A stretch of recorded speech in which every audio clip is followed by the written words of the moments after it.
Avez-vous déjà vu des entreprises bien établies, avec beaucoup de ressources humaines et financières, s'effondrer à la suite d'une disruption qu'elles n'avaient pas anticipée?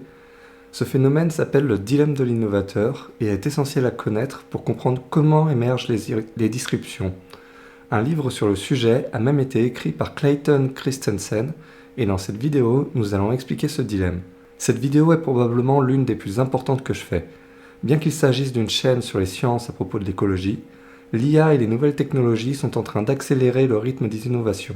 Nous allons potentiellement avoir dans les années à venir une augmentation considérable des innovations et disruptions. Il est ainsi important de comprendre leur implication pour éviter que l'entreprise dans laquelle vous vous trouvez fasse faillite. Ce phénomène explique également pourquoi je pense qu'il est très difficile de prévoir l'avenir et que beaucoup des prédictions faites par des experts de tous bords sont probablement biaisées. Je tiens également à rappeler que j'ai créé une newsletter mensuelle où dedans je parle de sujets en lien avec l'écologie.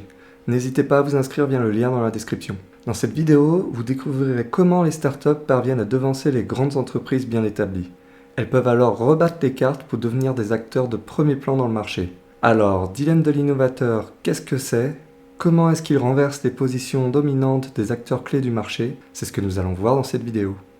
Les entreprises avec beaucoup de succès peuvent s'écrouler pour plein de raisons différentes. Parmi elles, on peut avoir la bureaucratie, l'arrogance, le management usé, un mauvais planning, des investissements de court terme, la malchance. Il y a cependant une autre raison beaucoup plus subtile qui se nomme le dilemme de l'innovateur. Il est en effet possible que même en ayant un bon management, en faisant des investissements massifs, en écoutant des clients, l'entreprise perde sa position de domination dans le marché.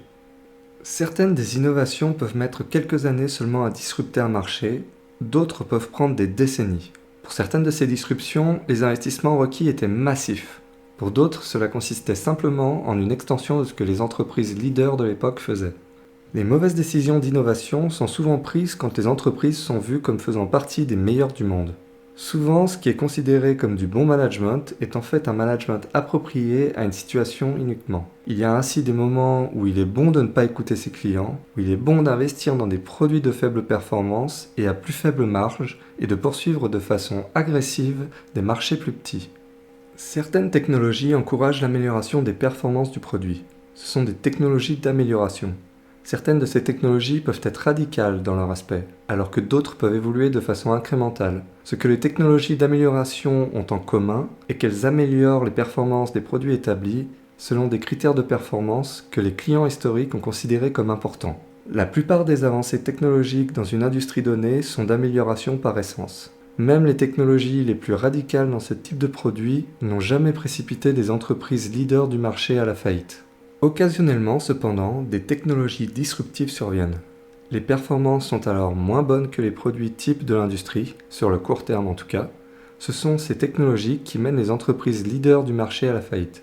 Souvent, les technologies disruptives sont moins performantes que les solutions déjà existantes sur le marché de base, mais elles apportent des nouvelles fonctionnalités que de nouveaux clients et certains clients existants valorisent. Les produits fabriqués à partir de technologies disruptives sont en général moins chers, plus simples, plus petits et souvent plus pratiques pour l'utilisateur. Un des exemples types est l'évolution du PC, passant du mainframe au mini-ordinateur, puis au PC, au portable et enfin au smartphone. Les technologies peuvent évoluer plus rapidement que la demande du marché. Souvent, afin de satisfaire leur marché, les entreprises peuvent donner trop et plus que ce que les clients sont prêts à payer. Par exemple, les ordinateurs mainframe dépassent les besoins des utilisateurs lambda. C'est pourquoi elles se sont tournées vers les PC. Le fait que les technologies disruptives soient moins chères mais aient de moins bonnes marges peut rebuter les managers. De même, ces technologies disruptives émergent souvent dans des marchés de niche, beaucoup plus petits que le marché dans lequel se trouvent les technologies actuelles. Enfin, les clients les plus profitables actuellement ne voudront pas et ne pourront pas changer pour une technologie disruptive. En lien avec la vallée de la mort dans l'innovation, dont j'ai parlé dans la vidéo précédente. Ce sont souvent les clients les moins profitables du marché qui adoptent en premier les technologies disruptives. C'est pourquoi les entreprises qui ne font qu'écouter leurs clients passent à côté des disruptions ou le font plus tard. Les pratiques comme avoir une bonne planification, travailler plus dur, être plus orienté sur le client, prendre une approche de long terme, peut en fait exacerber le problème. La rapidité de la mise sur le marché, le management de qualité et le réagencement des processus sont également inefficaces. Le fait de vouloir voler avec des plumes et du goudron ne marchera pas mieux en travaillant plus sur la conception des ailes. C'est une fois le design d'avion fait et la compréhension de la mécanique des fluides que cela a été possible. Au lieu de lutter contre les nouvelles forces, il faut apprendre à les utiliser. Avant de décrire le dilemme de l'innovateur plus en détail, il y a certains principes qu'il est bon de mentionner et qui seront importants pour une meilleure compréhension. Le premier principe, les entreprises dépendent des ressources de leurs clients et de leurs investisseurs.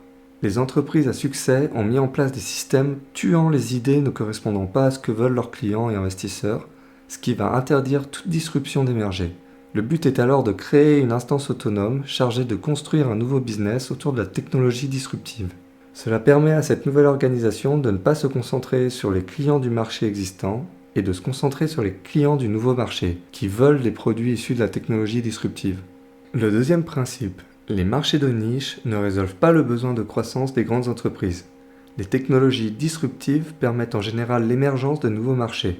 Et les entreprises qui entrent les premières dans le marché ont un avantage significatif sur celles qui n'arrivent que bien plus tard. Mais une fois que ces entreprises grossissent, il devient pour elles plus difficile d'entrer dans de nouveaux marchés naissants qui sont destinés à devenir de futurs marchés conséquents. Beaucoup de grosses entreprises utilisent la stratégie d'attendre que le nouveau marché devienne suffisamment gros pour qu'il soit considéré comme intéressant. Cette stratégie n'est cependant pas forcément une bonne approche. Les petites organisations sont plus disposées de répondre aux opportunités de croissance dans les marchés de niche. Le troisième principe, les marchés qui n'existent pas ne peuvent pas être analysés. L'étude du marché et la bonne planification suivie d'exécution selon le plan sont les signes d'un bon management pour les technologies d'amélioration. Pour ce type de marché, la croissance du marché est en général prévisible et les besoins des clients connus. Comme la plupart des innovations sont d'amélioration, les grosses entreprises ont appris à manœuvrer dans ce type de contexte. Dans ce type de marché, les entreprises croissent toutes si le marché va bien. La plupart des prévisions sur la taille future des marchés naissants sont fausses. C'est dans les marchés naissants que les entreprises pionnières peuvent avoir un avantage décisif sur leur croissance future. Et c'est là le dilemme de l'innovateur. Les entreprises dont les investissements nécessitent des analyses de marché pour prévoir les retours sur investissement sont frileuses à rentrer dans de tels marchés, car elles ont peur de se planter. Quatrième principe, les capacités d'une organisation définissent ses défauts. Les managers pensent qu'une fois les personnes compétentes trouvées, l'organisation va suivre, ce qui n'est pas le cas. Les capacités d'une organisation résident dans ses processus, mais aussi dans ses valeurs. C'est sur ces dernières que les managers se basent pour prendre des décisions de priorisation. Ces capacités sont plutôt rigides et adaptées à un certain contexte dans lequel l'entreprise peut se placer. Les gens sont en revanche plus flexibles et peuvent s'adapter à différentes cultures d'entreprise. Cinquième principe, l'offre de la technologie peut ne pas équivaloir la demande du marché. On peut le voir pour la 5G par exemple. Bon nombre de personnes disent ne pas avoir besoin d'autant de données à une telle vitesse. Mais le jour où les besoins émergeront, la technologie sera prête. Les produits du marché de base ont tendance à surdélivrer en termes de fonctionnalité par rapport à la demande du marché. C'est quand les produits de disruption deviennent compétitifs par rapport aux produits du marché de base que la compétition change. Lorsque les deux produits fournissent trop par rapport aux besoins du marché, les critères changent pour passer des fonctionnalités à la fiabilité, puis à son aspect pratique, et enfin à son prix. C'est en surdélivrant en fonctionnalité que les produits du marché de base créent un vide, une porte d'entrée pour les technologies disruptives. Seules les entreprises qui mesurent les tendances de comment les clients de base utilisent leurs produits peuvent sentir quand la base de la compétition risque de changer. Cette vidéo est sponsorisée par Mel Science. Mel Science est une offre par abonnement pour faire découvrir les sciences aux enfants. Chaque mois, un nouveau kit vous est livré pour découvrir de nouvelles choses dans les sciences. En fonction du pays, plusieurs domaines existent, notamment le STEM pour les enfants de 5 à 10 ans, la physique pour les enfants de 8 à 14 ans et la chimie pour ceux compris entre 10 à 16 ans. Il est également possible de prendre un abonnement à l'année afin de bénéficier d'une remise de 15%. Avec chaque souscription, vous aurez 2 à 3 nouvelles expériences à tester. Mel Science est présent dans plus de 40 pays à travers le monde et l'offre reste plutôt abordable. Vous pourrez ainsi partager une expérience unique avec votre enfant et partager votre amour des sciences. Vous pouvez également offrir un kit en cadeau à une connaissance, pour son anniversaire par exemple. Avec votre premier kit, vous recevrez également un équipement VR. En le combinant avec l'application Mel Science, vous pouvez profiter pleinement des expériences qui fournissent chacun un code VR. Alors n'hésitez pas à cliquer sur le lien dans la description. Vous pouvez bénéficier de 50% de réduction sur le premier mois en rentrant le code de réduction, ce qui vous permettra de tester le kit en toute tranquillité. Vous pouvez annuler ou mettre en pause votre abonnement à tout moment sur leur site, donc il n'y a rien qui vous retient de tester ce kit. Dans son livre, l'auteur prend l'exemple de plusieurs industries, dont celle du disque dur. Dans ce domaine, toutes les entreprises à succès sur le disque dur en 1976, sauf IBM, ont fait faillite ou ont été rachetées par la suite d'ici 1995. Et durant cette période, 129 entreprises sont entrées dans l'industrie et 109 ont fait faillite. Il prend également le cas des pelleteuses où le passage de la technologie hydraulique a mis de nombreuses entreprises en faillite. Les produits issus des technologies disruptives peuvent avoir des cas d'usage très différents de ceux des marchés de base. Même pour les technologies d'amélioration qui étaient radicales, c'était les leaders du marché qui gagnaient la course et permettaient ces innovations. Les technologies les plus disruptives pour les disques durs furent les innovations d'architecture qui ont permis la réduction de la taille des disques. Ces disques plus petits n'intéressaient pas les mainframes, mais ont intéressé les PC qui avaient besoin de plus faibles capacités et des ordinateurs plus petits. Le fait que les clients demandaient explicitement à l'entreprise qu'ils veuillent des disques de la même taille, mais avec des meilleures capacités, a influencé de façon conséquente le choix stratégique de ne pas aller, ou trop tard, sur les disques de plus petite taille. Les grandes entreprises repoussent les investissements dans les disruptions car elles ont peur qu'il y ait une cannibalisation des ventes des produits existants. Cependant, les produits issus des disruptions créent souvent des nouveaux marchés et ne rentrent en compétition avec les marchés existants que plus tard. Comme elles attendent trop tard, elles ne se lancent que sur leur propre marché et le risque de cannibalisation devient une sorte de prophétie autoréalisatrice. Les entreprises à succès mettent en place des systèmes qui permettent le développement de produits qui vont dans la continuité de ce qui a fait leur succès. Cependant, ces mêmes systèmes empêchent de nouvelles pratiques ou architectures d'émerger. Les grandes entreprises sont bonnes à améliorer les produits et domaines dans lesquels elles ont une expertise, et les startups sont bonnes à développer des produits disruptifs dans des nouveaux marchés. Le réseau de valeur correspond au contexte à laquelle une entreprise identifie et répond aux besoins du client, résout les problèmes, réagit à la compétition et s'élance pour les profits. Les choix passés de marché d'une entreprise déterminent sa perception de la valeur économique d'une nouvelle technologie. Les entreprises sont incorporées dans des réseaux de valeur car leurs produits sont en général incorporés dans des composants d'autres produits. C'est ça le réseau de valeur. La façon dont la valeur est mesurée dépend d'un réseau à l'autre. Par exemple, pour un réseau de haute valeur de disques, la performance du disque sera mesurée en termes de capacité, de vitesse et de fiabilité. La définition d'un réseau de valeur va au-delà des attributs du produit physique. Par exemple, dans le cas de la vente directe, le fait de devoir engager des vendeurs représente également un élément de valeur du réseau. La R&D également. Le réseau de valeur est ainsi composé des attributs que le marché considère comme importants, mais aussi des structures de coûts pour produire les produits.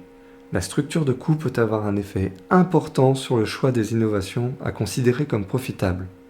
Les améliorations suivent en général une courbe en forme de S.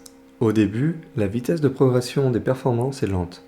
Une fois que la technologie est mieux comprise, contrôlée et diffusée, la vitesse des améliorations s'accélère.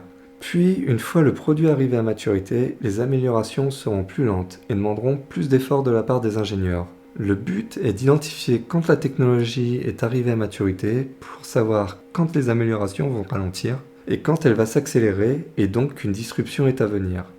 Les technologies disruptives ne peuvent cependant pas tenir dans une courbe en S car les attributs considérés comme importants changent. Le réseau de valeur définit le problème du client qui doit être traité par les produits et services vendus et combien le client sera prêt à payer pour le résoudre. La compétition et les demandes du client peuvent façonner également la structure du coût de l'entreprise, sa taille pour qu'elle reste compétitive et le taux de croissance nécessaire. Des décisions managériales qui peuvent avoir du sens dans un réseau de valeur peuvent n'en avoir aucun dans un autre réseau. Il peut arriver également que pour les innovations radicales, les coûts d'investissement soient tels que beaucoup d'entreprises n'arrivent pas à suivre la cadence. Souvent, la commercialisation des technologies disruptives vient des startups. Mais les technologies disruptives sont en général développées dans un premier temps dans les entreprises leaders du marché.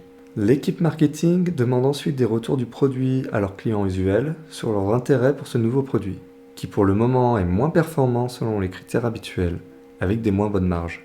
C'est d'ailleurs là un des manques de l'équipe marketing que de penser que tout nouveau produit devra forcément correspondre à la clientèle habituelle dans le même marché. Même dans le cas d'allocation de ressources humaines sur le prototype disruptif, les ingénieurs se retrouvent au final à devoir prioriser leurs projets et de se concentrer sur ceux du marché de base. Ceci, même si officiellement, ils sont aussi sur des projets de prototypes.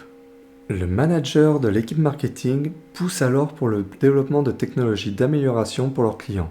Car même si les investissements peuvent être plus importants que pour les technologies disruptives, la demande est là et il est plus sûr d'avoir des gains.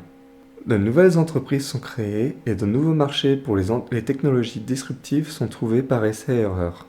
Souvent, ces nouvelles entreprises sont fondées par des anciens employés de grandes entreprises qui étaient frustrés de ne pas pouvoir exploiter la nouvelle architecture disruptive de produits.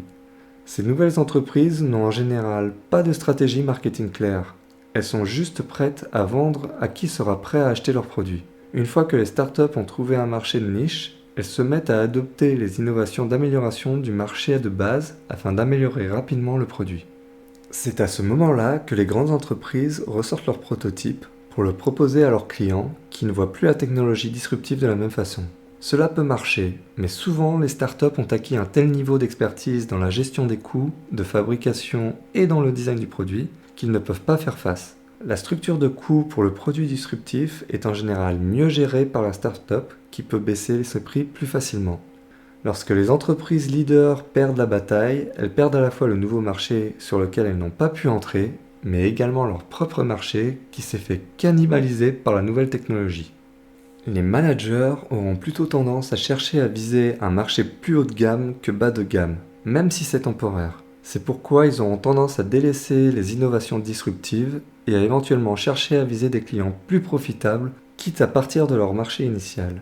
Cette idée de viser le marché plus profitable est une stratégie de défense pour les géants du marché de base afin de se protéger contre l'émergence de la disruption.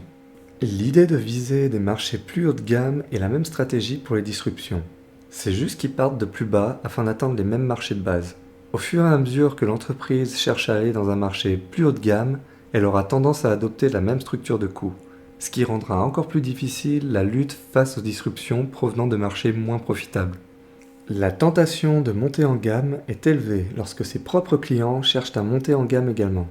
C'est ainsi la combinaison de trois facteurs, la promesse de plus de marge dans les marchés haut de gamme, le mouvement de montée en gamme de plusieurs des clients de l'entreprise et la difficulté à couper les coûts pour viser des marchés plus bas de gamme qui crée une barrière pour la mise en place de disruptions dans les marchés plus bas de gamme. Ça va alors créer un appel d'air pour d'éventuels compétiteurs sur ce pan de marché. Le bon management est la cause du fait que les managers passent à côté des technologies disruptives. Ce sont les pratiques comme écouter le client, suivre la compétition, investir dans les produits de meilleure performance et de meilleure qualité et menant à terme à de meilleures rentabilités qui font que les managers passent à côté des disruptions. Les managers qui ont réussi la transition vers des nouvelles technologies disruptives suivaient 5 principes. Premièrement, la dépendance des ressources.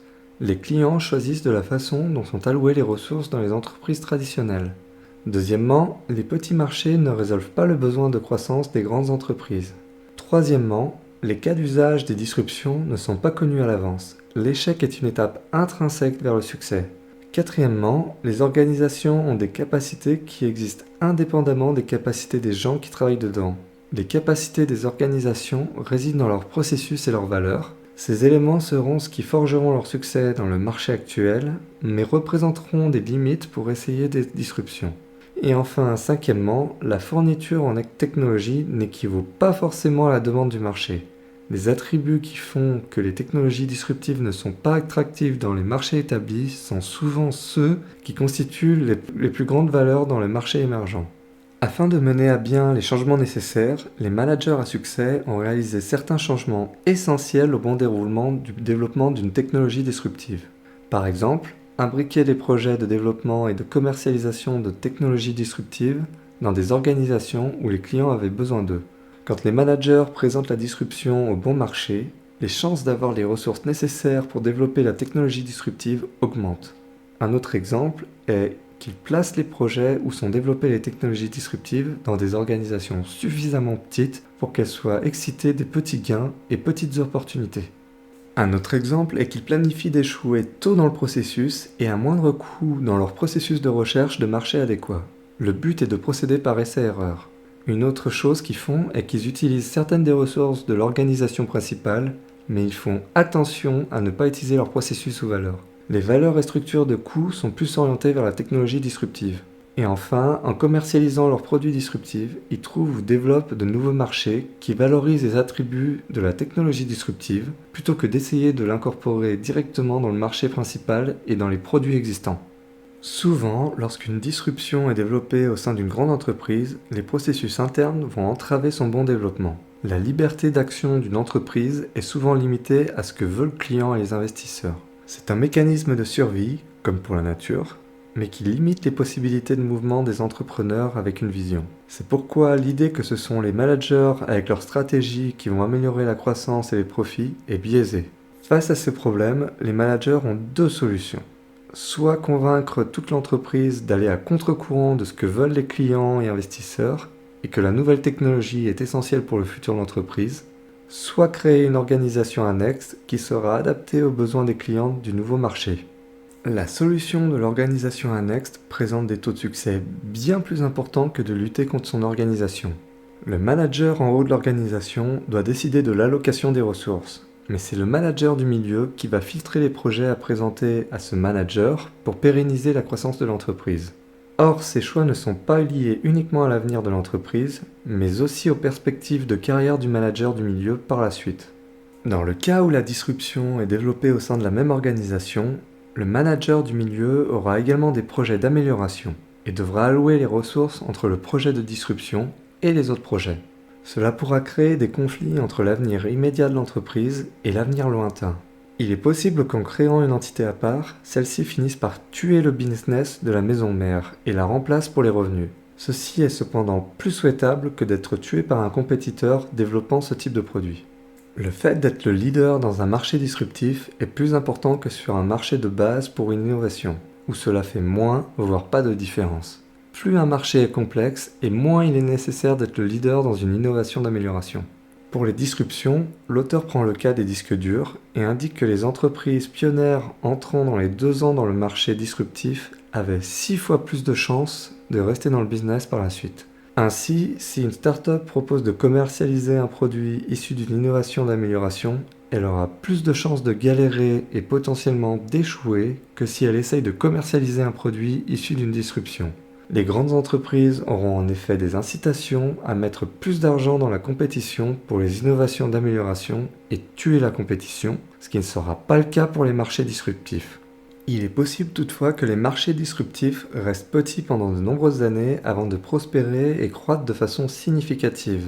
L'auteur fait également une comparaison intéressante. Les entreprises qui ont lancé un produit disruptif ont généré entre 1976 et 1994 un revenu total de 62 milliards de dollars, alors que les entreprises ayant lancé un produit juste innovant dans des marchés établis n'ont généré que 3,3 milliards de dollars. On voit ici un énorme potentiel de gain lorsque l'entreprise essaye de lancer un produit disruptif. De la même façon, les entreprises ayant été en retard dans les marchés disruptifs sur cette même période de temps ont généré 64,5 millions de dollars, alors que les entreprises leaders ont généré 1,9 milliard de dollars. On voit ici le fait qu'il est essentiel de se lancer tôt pour ne pas être à la traîne dans la compétition ensuite. Le problème lorsque les grandes entreprises entrent dans les marchés disruptifs est qu'elles vont se fixer des gros objectifs de vente, qui ne seront pas adaptés au marché naissant et où les clients ne savent pas encore ce qu'ils veulent réellement. Or, si les ventes n'atteignent pas les attentes, il est ensuite plus difficile d'avoir des financements pour continuer le développement du produit. C'est pourquoi il vaut mieux avoir des objectifs plus petits, notamment issus d'organisations plus petites déployées à côté. Une autre façon d'entrer dans un marché disruptif peut être de prendre des parts ou de faire l'acquisition d'une entreprise spécialisée dans ce marché.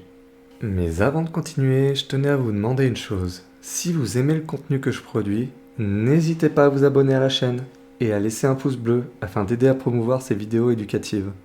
Les marchés qui n'existent pas ne peuvent pas être analysés. Le but du manager est d'accepter qu'il ne pourra pas anticiper le futur du marché disruptif. Dans le cas des innovations d'amélioration, c'est différent. Au lieu d'investir dans une direction donnée dans le marché, il devra plutôt investir dans l'exploration des possibilités. La réaction de certains managers à la difficulté de prévoir correctement la direction du marché dans les technologies disruptives est de travailler plus fort et de planifier de façon plus intelligente. Cette méthode marche pour les innovations d'amélioration, mais ne marche pas pour les technologies disruptives. Il est impossible de prévoir à l'avance, même avec peu de précision, quel produit disruptif sera utilisé et quelle taille fera le marché. Dans les marchés disruptifs, la majorité des entreprises abandonnent leur stratégie initiale à la suite de leur expérimentation et que celles-ci ont vu ce qui marchait et ce qui ne marchait pas. Deviner dès le début la bonne stratégie n'est pas aussi important que garder suffisamment de ressources pour faire d'autres essais pour voir ce qui marche.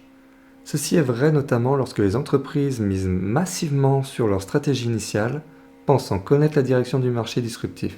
Dans beaucoup d'entreprises, les managers pensent qu'ils ne peuvent pas se permettre d'échouer pendant plusieurs essais-erreurs pour trouver la stratégie qui marche. Ils pensent que cela bloquera leur ascension dans leur organisation. Le fonctionnement du management par les objectifs empêche la découverte de ses clients dans les marchés disruptifs. Les managers pensent souvent que si l'employé à qui l'on a confié la tâche a les compétences requises pour mener à bien une tâche, ce sera le cas aussi pour l'organisation dans laquelle il se trouve. Ce n'est souvent pas le cas.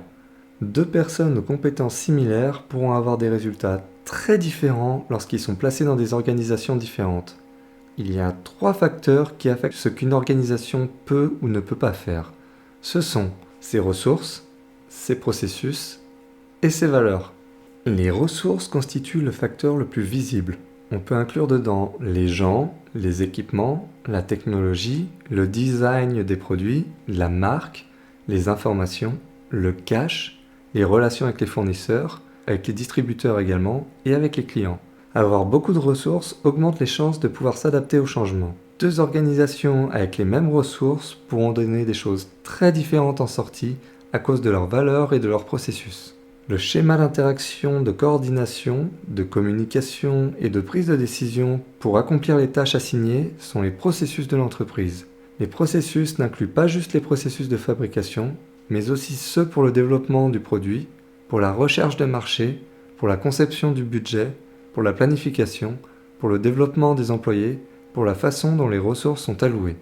Les processus sont mis en place pour gérer des tâches spécifiques. Si on applique ainsi les mêmes processus pour réaliser d'autres tâches, cela pourrait être moins efficace et déterminera les limitations de l'organisation. Le problème des processus est que de par leur nature, ils sont construits pour effectuer des tâches de façon répétée pour avoir le meilleure performance possible. Afin de garder une constance dans les résultats, les processus ne sont pas faits pour être changés souvent. Quand ils doivent être changés, cela doit être fait en suivant une autre procédure. Les valeurs sont les critères permettant d'organiser les priorités dans les décisions. Cela peut inclure des valeurs éthiques par exemple. Les valeurs permettent de déterminer si une offre est attrayante ou non, si un client est important ou pas, si une idée de nouveau produit est intéressante ou non pour l'entreprise. Plus l'entreprise est grande et complexe, et plus il est important pour le manager de former les employés pour qu'ils prennent des décisions de façon indépendante et en lien avec les valeurs et priorités de l'entreprise. Par exemple, si une entreprise a pour valeur de faire des produits avec 40% de marge, le manager intermédiaire devra tuer toutes les idées qui ne seront pas dans les clous. Une opportunité attractive pour une petite entreprise ne sera ainsi pas intéressante pour une grande entreprise cherchant des plus gros poissons.